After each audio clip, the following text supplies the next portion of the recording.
Hello students, कल जहाँ पे छोड़ा था वापस उसी प्रश्न को लेते हुए कर रहे हैं। कई बच्चों कमेंट्स आएंगे कि इसमें आपने ये तो बना दिया, बाकी हमारे समझ नहीं बैठ पा रही। तो गलती ये कर दी मैंने कि मैंने ये ऐसा बना दिया कि ए बी का भाई है।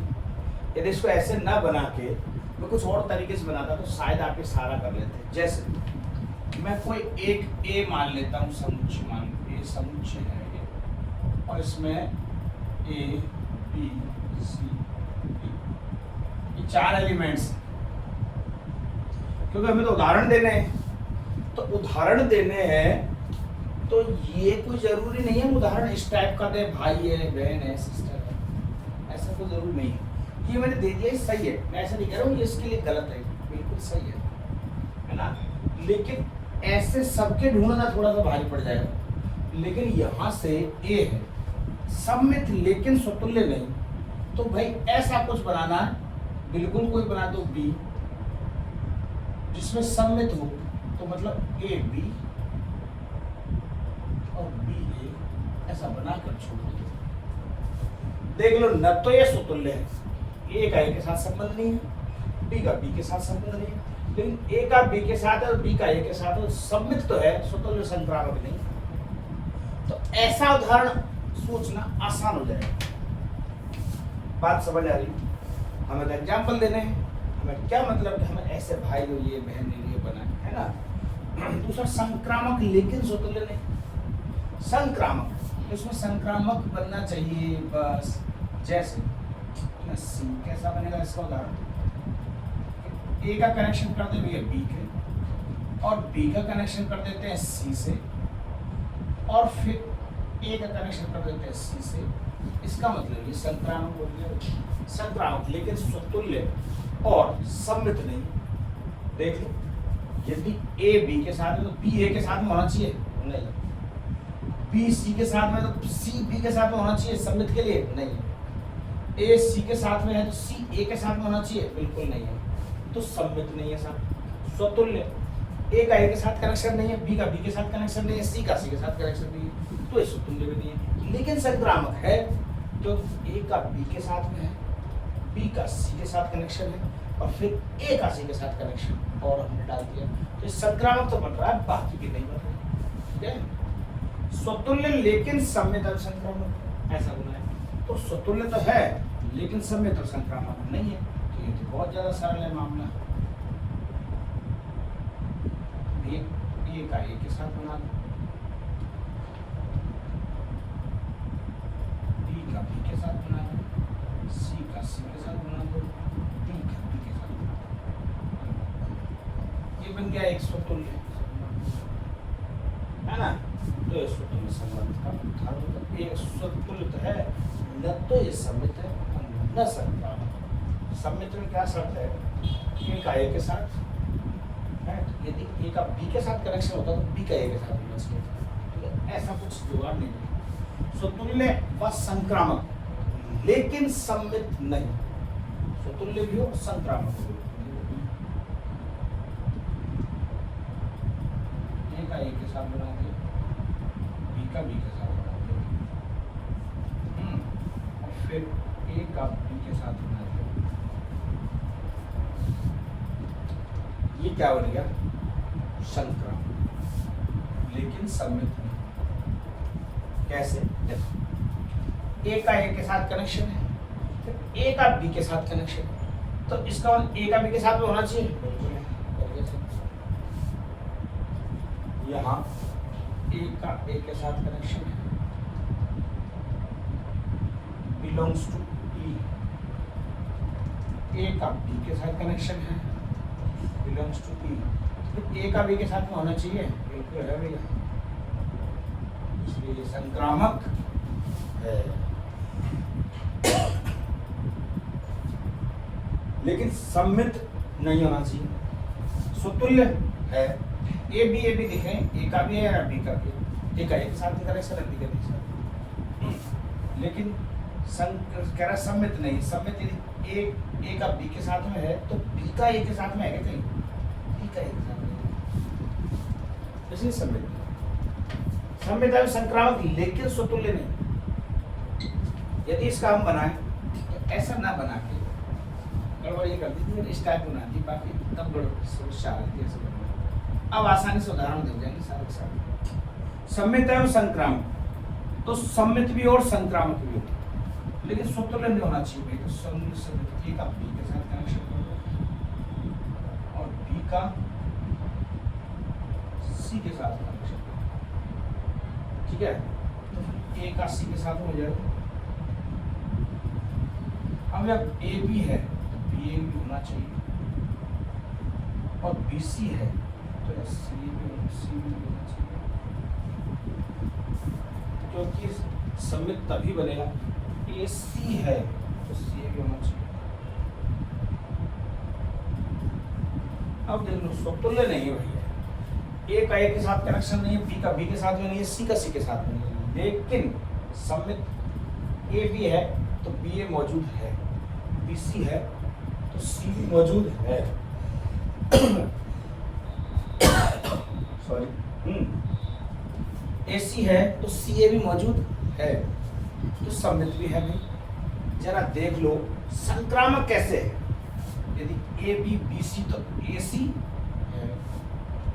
अब यहां से देखो बी सी और सी से स्टार्ट हो रहा है, कोई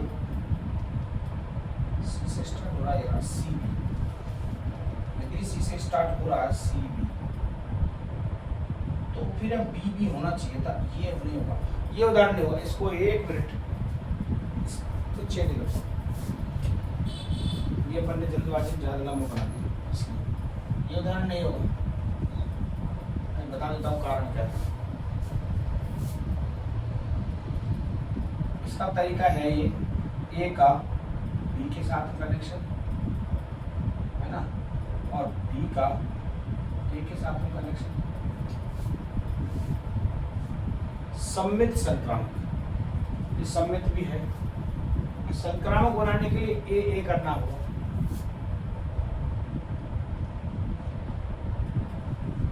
ये बन गया सारा आपका सम्मित और संक्रामक। देखो ए बी के साथ में कनेक्शन है,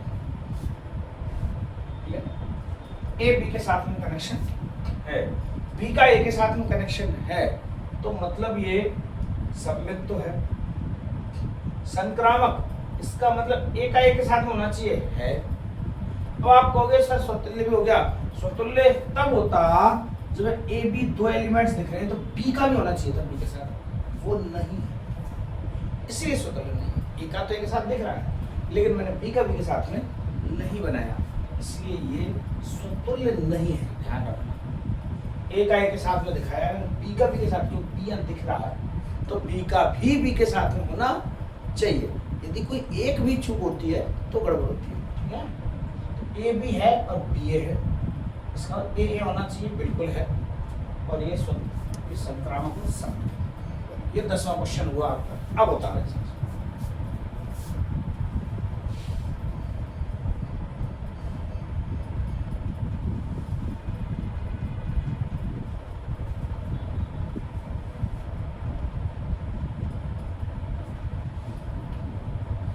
ये 11वां क्वेश्चन देखें। सिद्ध कीजिए कि किसी समतल पर स्थित बिंदुओं के समुच्चय में आर, वो रिलेशन है, पी क्यू, बिंदु पी की मूल बिंदु से दूरी बिंदु क्यू की मूल बिंदु से दूरी से समान है। इसका क्या मतलब? एक ऐसा संबंध है भैया, ये मूल बिंदु होता है ओ, जिसके निर्देशांक होते हैं 0 0। यहाँ पर कोई बिंदु P है, यहाँ पर कोई बिंदु Q है, और इससे इस मूल बिंदु से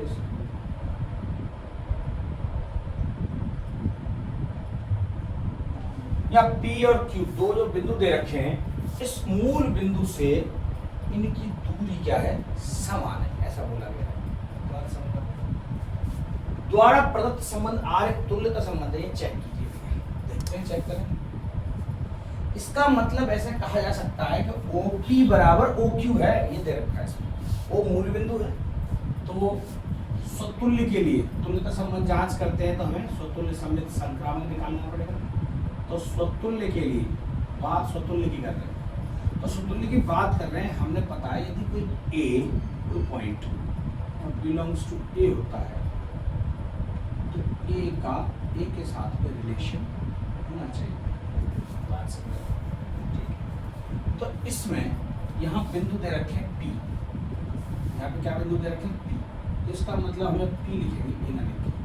P बिलोंग्स टू एक सीधी समतल पर स्थित सभी बिंदुओं का समुच्चय R, तो P एक R समुच्चय दे रखा है, तो इसका मतलब P का P के साथ में रिलेशन होना चाहिए। तो बताया गया है भैया दो बिंदु है P और Q, इन दोनों में संबंध ऐसा है कि P की दूरी और Q की दूरी समान है। तो इसका मतलब ये हुआ कि तभी संभव है P belongs to P R में होगा, क्योंकि OP बराबर OP हमेशा होगी। मतलब मूल बिंदु से P की दूरी और मूल बिंदु से इस P की दूरी 2P है, तो दोनों समान ही तो होंगे, ये एक बात कह रहा है। अतः ये तुल्यता संबंध है,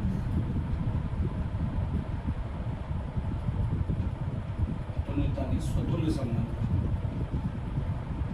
स्वतुल्य संबंध, अभी स्वतुल्य, बोलो बात समझ।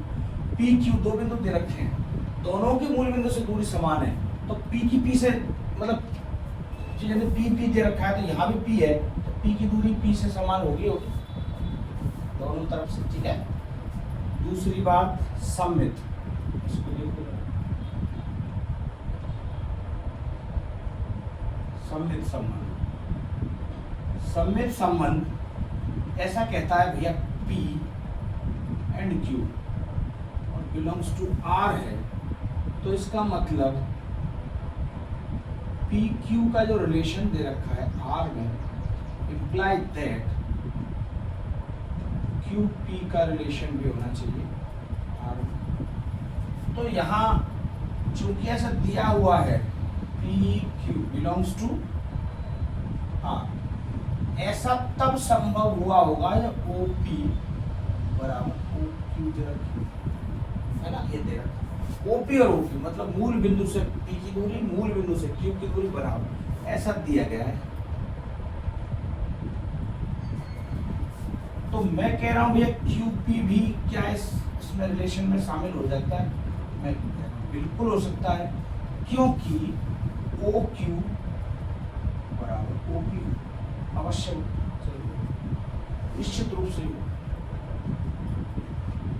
जब OP OQ के बराबर है तो OQ OP के बराबर क्यों नहीं होगी, जरूर हो। तो ये सममित संबंध है।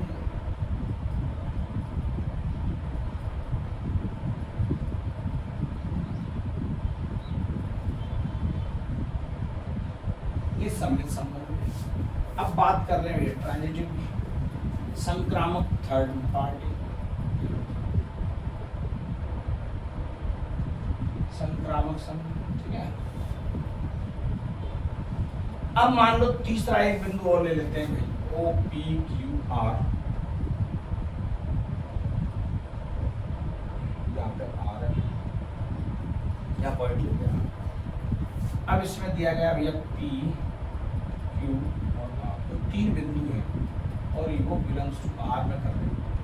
तो हमें पता है कि P Q ये रिलेशन में है और QR भी रिलेशन में है, तो इम्प्लाई दैट PR भी रिलेशन में होना चाहिए, तभी संक्रामक होगा। तो देखो जरा PQ, जब ये PQ बिलोंग्स टू R, ऐसा तभी संभव रहा होगा जब OP बराबर OQ हो, जो कि दे रखा है, तो ये इक्वेशन फर्स्ट बन गई।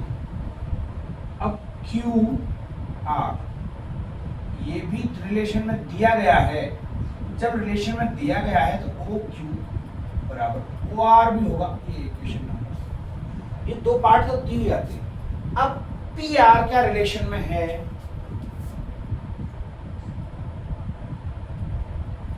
Are should be related to, तो पी आर का मतलब है ओ पी बराबर O R, O P O Q के बराबर है, ओ क्यू ओ आर के बराबर है, तो इसका मतलब ओ पी भी ओ आर के बराबर होगी। समीकरण 1 व 2 से ओ पी ओ क्यू के बराबर है, ओ क्यू ओ आर के बराबर है, तो ओ पी तो अपने भी ओ आर के बराबर है, तो ये संक्रामक संबंध है।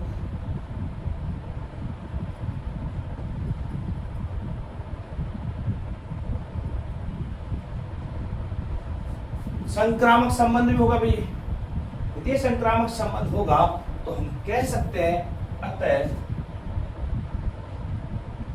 यह एक तुल्यता संबंध है, इक्विवेलेंस रिलेशन है,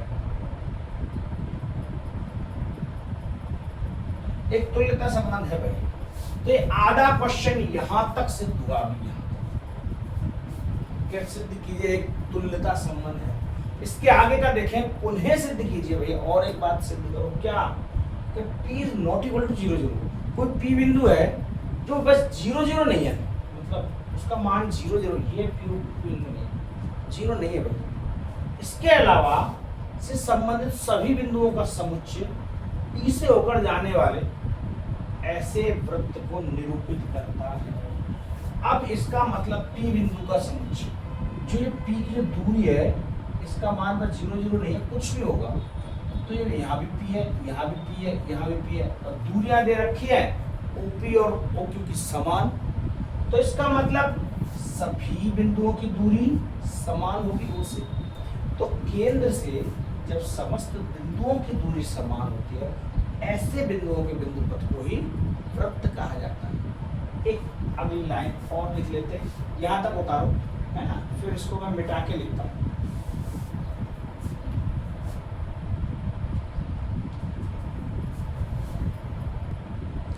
केवल सवाल मिटाया है, देखें आगे लिखें, उसने बोला उन्हें सिद्ध कीजिए। बस ये P बिंदु 0 0 नहीं है, कुछ भी मान होगा, तो समझे जब दिया गया OP बराबर OQ है ना, ऐसे बिंदुओं का बिंदु पथ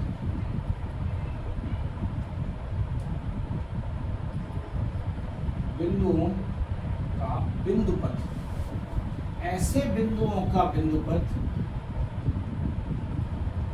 जो कि मूल बिंदु से समान दूरी पर होते हैं, समान दूरी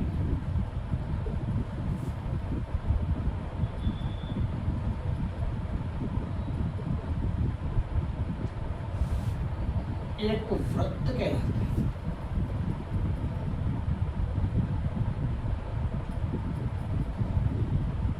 एक वृत्त कहलाता है, मूल बिंदु से समान दूरी, जैसे ये मूल बिंदु है और यहाँ से समान दूरी पर स्थित यहाँ बना दो, और इनको अपने से बनाएंगे तो एक सर्कल क्रिएट हो जाएगा। बात समझ रहे हैं? मूल बिंदु से समान दूरी पर स्थित बिंदुओं का बिंदु पथ ही वृत्त कहलाता है। और चूंकि दूरी मूल बिंदु से है, और चूंकि दूरी मूल बिंदु से है, मूल बिंदु से समान है, आता है वृत्त का केंद्र मूल बिंदु होगा। बस यही बात लिखनी थी, ठीक है। वृत्त का केंद्र क्या होगा? मूल बिंदु, ये सिद्ध करवा रहा था। तो यार मूल बिंदु से दूरियां समान है, तो सेंटर होगा जो वृत्त का, वो क्या होगा? मूल बिंदु। ये होता है। ये 12वां सवाल देखें एक बार, सिद्ध कीजिए समस्त त्रिभुजों के समुच्चय A में T1 T2 जहां T1 और T2 के समरूप है द्वारा परिभाषित है, तो संबंध एक तुल्यता संबंध है या नहीं? तो ये तो बहुत ही सरल है, आप खुद से कर सकते हो, फिर भी बता दूं। फर्स्ट, स्वतुल्य संबंध। अब स्वतुल्य संबंध में क्या करना होता है कि जितना कोई एलिमेंट दे रखा है, इसमें दे रखे हुए T1 T2 T3 सभी त्रिभुजों समुच्चय कोई A, तो इसका मतलब T1 बिलोंग्स टू A। मान रहे कोई एक T1 जो टी त्रिभुज है वो बिलोंग्स टू ए में बिलोंग्स कर रहा है, तो इम्प्लाई दैट T1 का रिलेशन T1 के साथ होना चाहिए। तो T1 मैं कह रहा हूं T1 के साथ में रिलेशन है। क्यों है? क्योंकि T1 हमेशा T1 स्वयं के समरूप होता है। स्वयं त्रिभुज खुद के समरूप नहीं होगा, जरूर होगा। खुद के सर्वांग भी होता है और खुद के समरूप भी होता है, ठीक है। क्योंकि समरूप की क्या डेफिनेशन है आपको पता? समरूप 10th में पढ़ा था आपने समरूप त्रिभुज की दो कंडीशन है। पहला, दोनों त्रिभुजों के कोण समान होने चाहिए।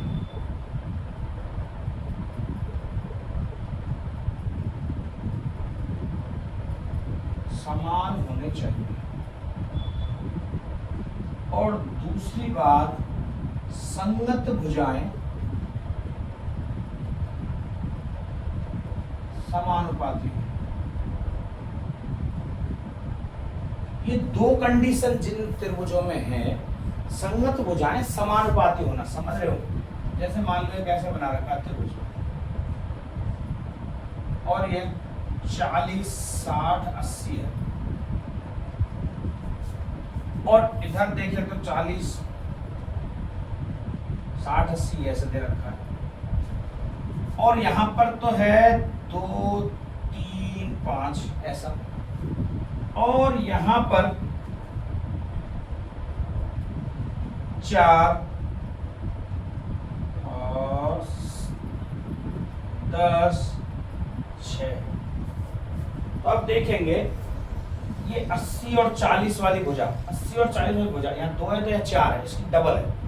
यहाँ 60 और यहाँ इसकी दुगनी है, ये भी इसकी दुगनी है। यानी कि भुजाओं का अनुपात समान है और एंगल समान है। ऐसे त्रिभुजों को समरूप त्रिभुज कहा जाता है। तो T1 ये खुद वाला त्रिभुज, ये हमेशा अपने समरूप होगा ही। तो दूसरा अतः स्वतुल्य है, अतः है स्वतुल्य संबंध, रिफ्लेक्सिव रिलेशन है।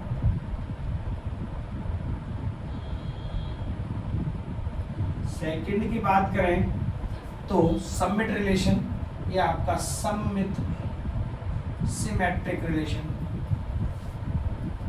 सममित में क्या होता है? यदि T1 और T2 और ये बिलोंग कर रहे हैं भैया समुच्चय पूरे A में, तो फिर T1 का T2 के साथ में कोई रिलेशन है, तो फिर T2 का T1 के साथ में रिलेशन होना चाहिए, जरूर होगा।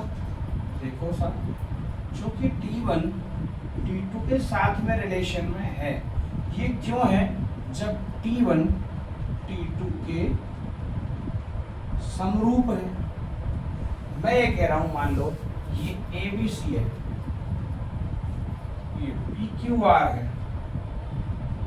ABC त्रिभुज PQR के समरूप है, तो मैं ऐसा भी तो कह सकता हूं PQR त्रिभुज ABC के समरूप है। दोनों एक ही बात है।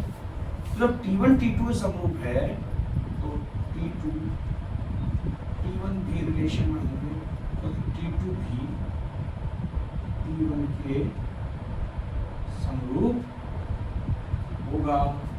अतः सममित संबंध है।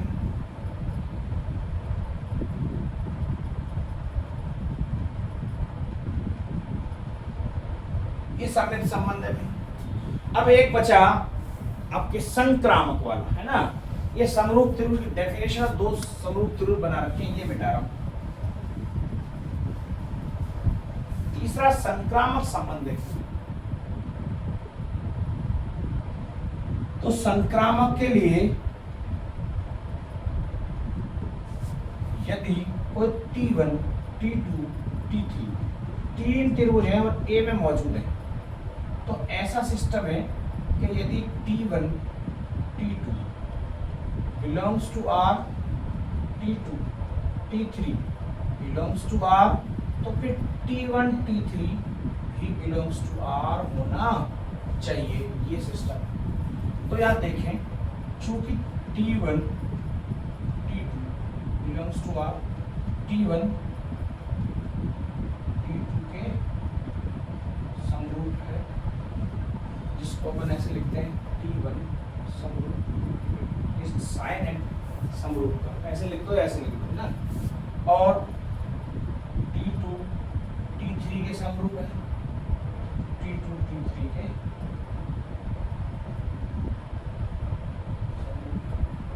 T2 समरूप, ये इक्वेशन फर्स्ट, ये इक्वेशन सेकंड।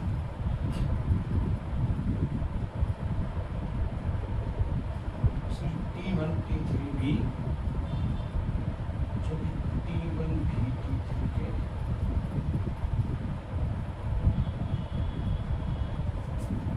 भाई T1 T2 के समरूप है, T2 T3 के समरूप है, इसका मतलब T1 भी T3 के समरूप होगा ही होगा।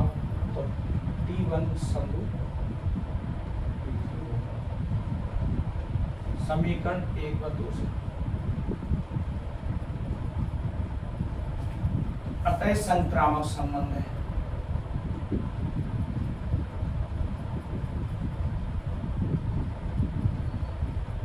ये संक्रामक संबंध भी है, सम्मित स्वतुल्य सम्मित संक्रामक, ये तीनों संबंध है तो तुल्यता संबंध होगा।